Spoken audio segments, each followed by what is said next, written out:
जो इसमें टमाटर में मुख्य बीमारी आती है ना तो मैं आपको बताता हूँ, ये है मेन बीमारी, मुख्य बीमारी जी। अपने ये साइज हो गई, फ्लावरिंग फुल सेट हो गया तो उसको एक तो ग्रोथ को कंट्रोल करो जी। अगर ज्यादा ग्रोथ होगी तो वो फ्लावरिंग अपना आप ड्रॉप हो जाएगी। लेकिन कहीं बता दें आप तो देखो टमाटर तो 1 2 3 4 5 6 7 8 9 बिल्कुल जो फूल रोकेगा तो उस किसान माला माल हो जाएगा। बस ये सबसे तकनीकी इसमें जो फूलों को रोकना।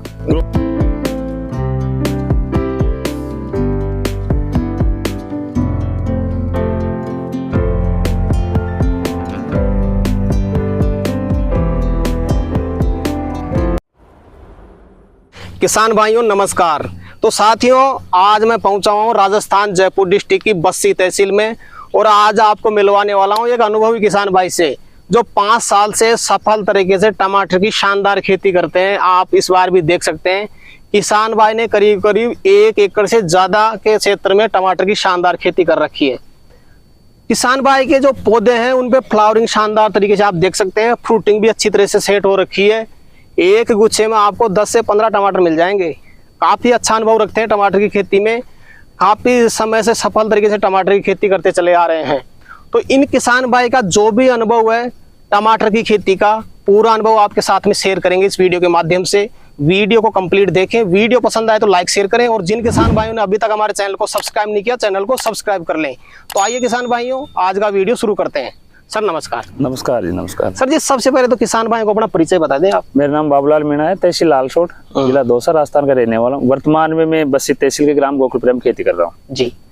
टमाटर की खेती कितने साल से कर रहे हैं आप? मैं 4-5 साल से कर रहा हूँ जी। तो सर जी आपने जो टमाटर लगा रखे हैं इसको गर्मी वाली फसल बोलते हैं? गर्मी वाली जी। तो इसका जो प्रोसेस आपने किया है शुरुआत से खेत तैयारी से लेकर के अब तक वो किसान भाई तक शेयर करना चाहेंगे। सबसे पहले जो खेत तैयारी आपने की इसके लिए वो बता दें आप। देख पहले तो इसमें जैसे गोबर का खाद डलवाया, जोत निकाली और पिलावा निकाला, वो तो किसान सभी करता है जी जी जी। शुरुआत में आपने कौन सा जैसे गोबर का खाद यूज में जरूर लिया होगा? हाँ बिल्कुल, 7-8 ट्रॉली के लगभग गोबर खाद लिया इसमें। कितने क्षेत्र में लगा रखे टमाटर? ये 1.5 एकड़ के लगभग मान लो। 1.5 एकड़ में 8 ट्रॉली गोबर का खाद। हाँ 8 ट्रॉली। रासायनिक खाद कौन सा यूज में लिया? देखो रासायनिक तो हम तो जैसे DAP है, SSP है और पोटास है, यही लेते हैं। अच्छा थोड़ी मात्राएं बता दें सर जी रासायनिक। अब इसमें 1 कट्टा तो DAP का, 1 SSP का, 1 पोटास का, ये तो इसमें ले लिया और ये छटाई कर दी इसके बाद में। और इसके बाद में हमने जैसे 3 किलो बीघे के हिसाब से फसल अमृत वो भी डाला है जी जी जी। ये खाद डालने के बाद में आपने जुताई कर दी, ऊपर से आपने पाटा लगा दिया। उसके बाद में आपने जो बेड की प्रक्रिया की इसमें बेड से बेड की कितनी दूरी है? ड्रिप सिंगल बिछाते हो या डबल बिछाते हो? देखो हम तो ट्रैक्टर से जैसे ये कई तो क्या है नाली वाले बनाते हैं, कई दूसरी तरीके से हमने तो बेड बनाया है। जैसे पूरी माटी को सोर के लगभग बेड की ऊपर से 2 फीट की चौड़ाई है माथे की और कम से कम 2 फीट का गैप है दोनों बेड के बीच में। और हम 2 ड्रिप बिछाते हैं। डबल आप ड्रिप लगाते हैं? डबल। तो सर जी इसके लिए आपने नर्सरी भी तैयार की होगी? हाँ नर्सरी की थी ना। कौन से समय पर नर्सरी तैयार की? देखो नर्सरी तो हम अक्टूबर से ही चालू कर देते हैं। नर्सरी अक्टूबर में भी लगाते हैं, जैसे अगेती भी लगाते हैं, पछेती भी, तो अक्टूबर से चालू कर देते हैं नर्सरी। नर्सरी तैयार करने का भी थोड़ा प्रोसेस बता दे किसान भाइयों। देखो नर्सरी तो तैयार करने के बरसात के समय, जैसे सितंबर में बरसात अक्टूबर में भी आ जाती है कई बार है, तो उसको एक नेट या नेट का जुगाड़ या सैर नेट का मोनो नेट का लगा के या उसके ऊपर पॉलिथीन रख के नर्सरी को खराब नहीं देने देगा। अगर ज्यादा ह्यूमिडिटी बनेगी तो नर्सरी खराब हो सकती है। जी जी जी। तो उसको तापमान को कंट्रोल करने के लिए नेट का या सैर नेट का जुगाड़ लगाए और उसमें फंगस की या कोई न कोई स्प्रे फंजीसाइड करते रहे। नर्सरी में भी आपको ध्यान रखने की आवश्यकता है। बिल्कुल नर्सरी में बहुत ज्यादा ध्यान रखना है। आपकी नर्सरी अगर खराब हो जाएगी, रोग वहीं पे लग जाएगा तो खेत में भी आपका पौधा सक्सेस नहीं होगा। बिल्कुल सही बात। कितने दिन में नर्सरी तैयार हो जाती है अपनी? देखो नर्सरी 1 महीने के लगभग तैयार हो जाती है। प्लांटेशन करने लायक हो जाती है? हाँ 35 दिन के आसपास, 30-35 दिन में नर्सरी हो जाती है तैयार जी। आपने खेत में सर जी इसका प्लांटेशन कब किया थोड़ा बताइए? ये 1 जनवरी के आसपास, जनवरी का फर्स्ट वीक में। पौधे से पौधे की कितनी दूरी रखी है आपने?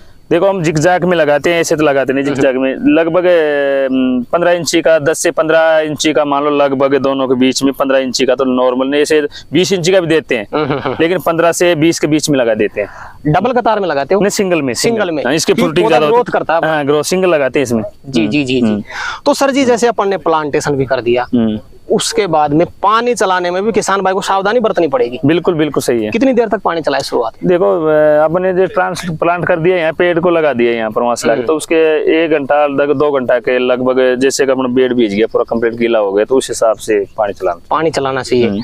और अब तो सर जी जैसे गर्मियां शुरू हो चुकी है, अब किसान भाई पानी कितने दिन के अंतराल में चला सकता है? देखो पानी 1 दिन में, 2 दिन में, 4 दिन में चला सकता है। और अगर ज्यादा गर्मी का प्रकोप हो गया, अपने पहली बात इसमें मिनी भी लगा सकते हैं ऊपर से, जैसे ये जगह है ना खाली, इसमें मिनी भी लगा सकते हैं। और कई किसान के पास मिनी नहीं हो तो जो नाली है ना, तो इसमें भी गर्मी की टाइम पे पानी लगा सकता है। इसमें नाली में पानी चला सकता है। नाली में भी लगा सकता है। कई किसान भाई बोलते हैं यार नाली में पानी चलाने से फंगस आती है पौधों में। नहीं, फंगस नहीं आती, वो जमीन का टेम्परेचर डाउन हो जाता है, ठंड रहती है ना, तो पौधा को गर्मी होगी तो जल्दी नष्ट हो जाएगा, ठंड रहेगी तो लेट तक चलता है। तो नाली में किसान भाई चला सकता है, बिल्कुल कोई दिक्कत नहीं। अपनी क्रॉप सर जी कितने दिन की हो चुकी है? अभी लगा लो लगभग 3 महीने को, 2.5 महीने के आसपास। हाँ, 2.5 महीने के आसपास। फ्लावरिंग भरपूर लगी हुई है। हाँ, बारिश टाइम पे फ्लावरिंग बढ़िया है। सर जी टमाटर की खेती करते हैं अपन, जैसे फ्लावरिंग तो किसान भाई के पौधों पर लगती है, लेकिन फ्लावरिंग को किसान भाई रोक नहीं पाता है। बिल्कुल सही बात। फूल झड़ने लग जाते हैं। हाँ, झड़ने लगते हैं। फूलों को कैसे रोक सकते हैं?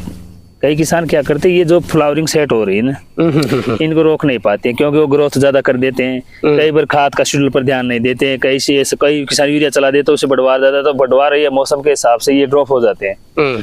तो इनको रोकना जरूरी। अगर ये रुकेंगे सही से सेट होंगे तो माल भी अपना, आप देखो कितने सेट हो रहे हैं ना जी, भरपूर फूल लग रहे हैं सर जी। बिल्कुल बिल्कुल। तो इनको सेट करने का तरीका होना चाहिए किसान को, कौन से समय पर कौन से स्प्रे करना चाहिए। ये देखो 10-10, 5-5 यहाँ पर लगे हुए हैं। मतलब फूल रुकेंगे तो टमाटर लगेंगे। बिल्कुल, जो फूल रोकेगा तो उस किसान मालामाल हो जाएगा। बस ये सबसे तकनीकी इसमें, जो फूलों को रोकना, ग्रोथ को मेंटेन करना या फ्लावरिंग को रोकना सबसे ज्यादा बस। अगर अपनी ये साइज होगी, फ्लावरिंग फुल सेट हो गया, तो उसको एक तो ग्रोथ को कंट्रोल करो जी। अगर ज्यादा ग्रोथ होगी तो वो फ्लावरिंग अपना आप ड्रॉप हो जाएगी। तो ग्रोथ को कंट्रोल करो। ग्रोथ को कंट्रोल होते फ्लावरिंग को सेट करने के लिए जैसे नेटिव आता है एक बाहर का, और भी कई कंपनी का आता है ऐसा फंजीसाइड, तो उसके 2 कारण, एक तो ग्रोथ को भी कंट्रोल करता है और फ्लावरिंग को भी सेट करता है जी। बिल्कुल, वो फ्लावरिंग भी बढ़िया तरीके से सेट होता है और ग्रोथ को भी कंट्रोल करता है। और आपके यहाँ पे गुच्छे में टमाटर लगे हुए हैं? बिल्कुल, हाँ, गुच्छे में लगे हुए हैं। आप किसान में खुद देख सकते हैं, प्रैक्टिकली देख सकते हैं। देखो 1 2 3 4 5 6 7 8 9 10 11 12 13 14 15 हो गए साहब ये गुच्छे में। हाँ, ये गुच्छे में। अब इस तरीके मान लो 15 ये गुच्छे में, पूरे पेड़ का अनुमान लगाएं थोड़ा, करीब कितने टमाटर लग सकते हैं पूरे पेड़ में?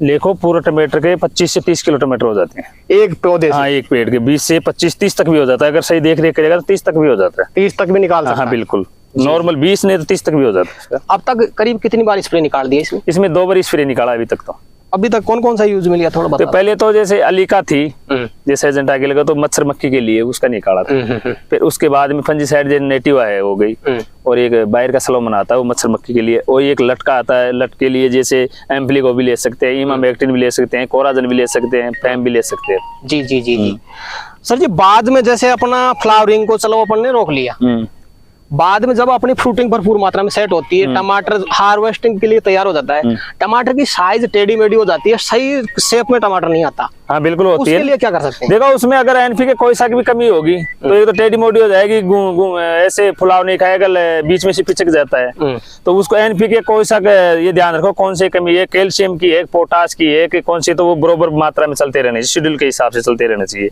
बोरोन की भी कमी आ जाती है ना, और कैल्शियम की भी आ जाती है, पोटास की भी आ जाती है, माइक्रो न्यूट्रिएंट की कमी आ जाती है, तो उनका बराबर ध्यान रखना चाहिए। बिल्कुल जी जी जी। सर जी, अब जैसे आपकी फसल 2.5 महीने की हो चुकी है, हार्वेस्टिंग करीब कितने दिन बाद में चालू? देखो अभी तो इसमें माल फ्रूट फ्लावरिंग सेट हो गई लगभग, अभी तो लास्ट अप्रैल में मानो, इसके अप्रैल बीच में, अप्रैल के लगभग मैं 25-30-35 दिन लिख जाएंगे, 1 महीना ही मान लो लगभग। करीब मैं मानता हूँ कि 100 से 120 दिन लग जाते हैं। हाँ, बिल्कुल बिल्कुल सही है। कितने दिन की होती है गर्मी वाली क्रॉप? देखो यार, गर्मी जल्दी आ गई तो जल्दी नष्ट हो जाती है, ज्यादा लंबी नहीं चलती, क्योंकि हमारे यहाँ टेम्परेचर ज्यादा हो जाता है, 40, 45, 50 तक भी चला तो ये जल्दी नष्ट हो जाती है, क्योंकि जल्दी लगा भी नहीं सकते अपने यहाँ, सर्दी ज्यादा। अगर जैसे कम सर्दी हो तो जैसे नवंबर में लग गई तो लंबी चलती है, लेकिन अपनी सर्दी थी इसको जनवरी में लगाए हमने। और गर्मी वाले टमाटर के आमतौर पर मार्केट से क्या दाम मिल जाता है? देखो कई बार तो 10 भी आ जाता है, 15 भी आ जाता है, कई बार जैसे ओलावृष्टि का या नुकसान हो जाता है, कर आंधी तूफान, तो कई बार 20-25 मिल जाती है। लेकिन इस जो मार्च अप्रैल की फसल होती है ना, अप्रैल मई तक की, इसका तो 15 से 20 तक ही मिलता है ज्यादातर। तो 15 मिल रहा है मान लो अपने को, इसको क्या ठीक बोल सकते हैं? हाँ, 15 को ठीक है, बिल्कुल है। अच्छा, बिल्कुल ठीक है। 15 1.5 एकड़ में सर जी आपने इस बार टमाटर लगा रखे हैं, कितना खर्चा हो जाएगा 1.5 एकड़? देखो खर्चा तो मान लो लगभग 50,000 का खर्चा मान लो इसमें टोटल। हाँ टोटल 50,000। और आपको क्या उम्मीद है कितने रुपए का आप सेल कर देंगे मार्केट? देखो अगर 15 का भी मार्केट रह जाएगा ना तो 5-6 लाख के माल हो जाएगा ये। 5-6 लाख का? 5-6 लाख हो जाएगा। मतलब 5 लाख की इनकम हो सकती है? हाँ, बिल्कुल 5-6 लाख की इनकम हो सकती है इसमें 1.5 एकड़ में। 1.5 एकड़ बिल्कुल।